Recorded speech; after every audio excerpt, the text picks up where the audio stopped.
ပျော်ရွှင်မှုကိုရှာဖွေခြင်းကတကူကောင်းဆန်ပါသလားရှူးကြောင်ကြောင်တော့နိုင်သည်ကျွန်တော်တို့လူသားအလုံးအလိုလျောက်ပင်ပျော်ရွှင်မှုနောက်သို့လိုက်နေကြပြီးအချို့သူများကမူရင်းအတွက်တကူကောင်းဆန်ရာကြမည်ကိုပူပန်နေကြသည်ထို့ကြောင့်ပင်အပြစ်မကင်းသလိုခံစားရပြီးမပျော်မရွှင်ဖြစ်ကြရသည်ပျော်ရွှင်မှုကိုရှာဖွေခြင်းသည်တကူကောင်းဆန်ခြင်းမဟုတ်ပါဆိုးရုပ်ခြင်းသည်သာ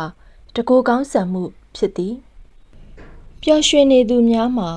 ပုံမတွေးတောချင့်ချိန်တတ်ကြသည်မပျော်ရွှင်နိုင်သူများသည်သူတကူစာနှင့်ပင်ပြည့်နှက်နေကြပြီးပျော်ရွှင်သူများမှာပုံမကောင်းမွန်သောဘဝများကိုဖန်တီးတတ်ကြသည်လေလာတွေးရှိချက်များအရသင်ပျော်ရွှင်နေပါကလူမှုရေးလုပ်ငန်းများတွင်ပါဝင်မည်တစိမ်းများကိုပင်ကူညီပေးမည်ငွေချေးငှားပေးခြင်းပြုလုပ်မည်သင်မပျော်ရွှင်ပါကသင်ကျမ်းမာရေးကိုအပြစ်ဆိုမည်အလုရှင်ထံမှခိုးဝှက်မည်ခွေးကိုကန်ကြောက်မည်ထို့ကြောင့်သင်တီကျွမ်းသမျှလူအလုံးနှင့်သင်အနီးဝန်းကျင်ရှိခွေးအလုံး၏တတ်တာမှုကိုထောက်ရှုသောအပြင်ကွယ်ဝိုက်မနေပဲတက်တက်ပြောရပါမည်သင်ပုံမပျော်ရွှင်လေကြံလူအလုံးအစဉ်ပြေသွားပါမည်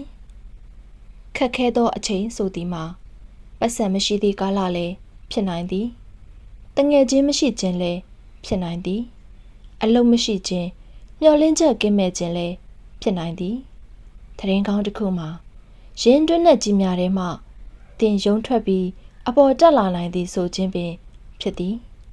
လက်ရှိတင်ဘဝတွင်မပျော်မရွှင်ဖြစ်နေပါကလွန်ခဲ့သည့်လအနည်းငယ်သို့ပြန်လဲကြည့်ပြီးထိုကာလအတွင်းကြုံခဲ့ရသည့်အခက်အခဲအချို့အကောင်းဘက်ပြောင်းလဲလာပုံကိုတွေးတောကြည့်ပါကျွန်တော်တို့အများစုသည်ယုံကြည်မှုအချို့နှင့်ဘဝကိုစားကြရသည်အမှားပြုခြင်းသည်မကောင်းတတောင့်တတဘဝရှိသူများသာပျော်ရွှင်ရသည်ထက်မြက်သူများသာအောင်မြင်ကြသည်ပျော်ရွှင်မှုရရန်